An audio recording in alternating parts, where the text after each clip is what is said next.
The following report contains some disturbing images. Destruction and chaos at the site of Spain's worst train disaster in 4 decades. In the aftermath of the disaster, blanket-covered bodies lie strewn around the track. During the morning, pictures were shown online and by Spanish media that appear to show the moment the train came off the track. The distressing video that you are about to see comes from a trackside camera, apparently belonging to Spain's national rail company.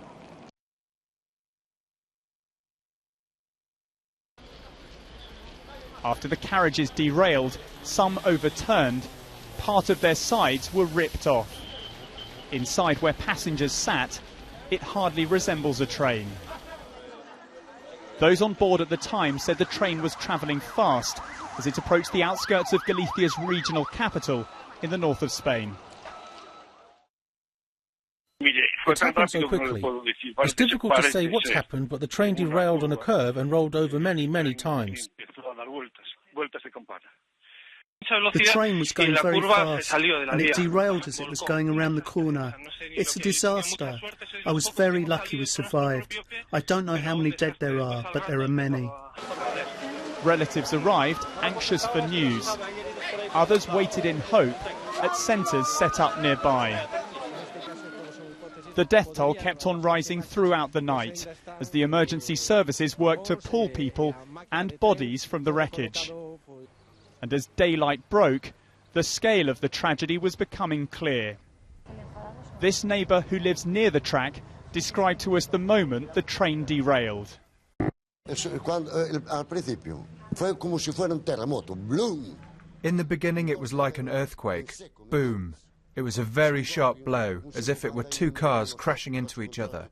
It was a terrible blow, like a volcano. Travelling from the Spanish capital, Madrid, the train came out of that tunnel in the distance and derailed as it came round this fairly tight bend.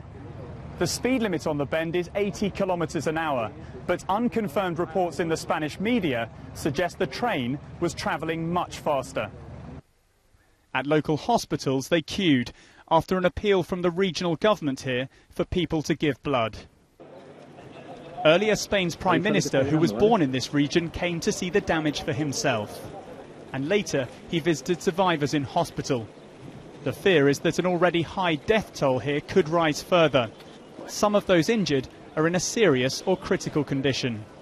As cranes lifted the badly damaged carriages off the track, it was clear that a rescue operation had switched to recovery.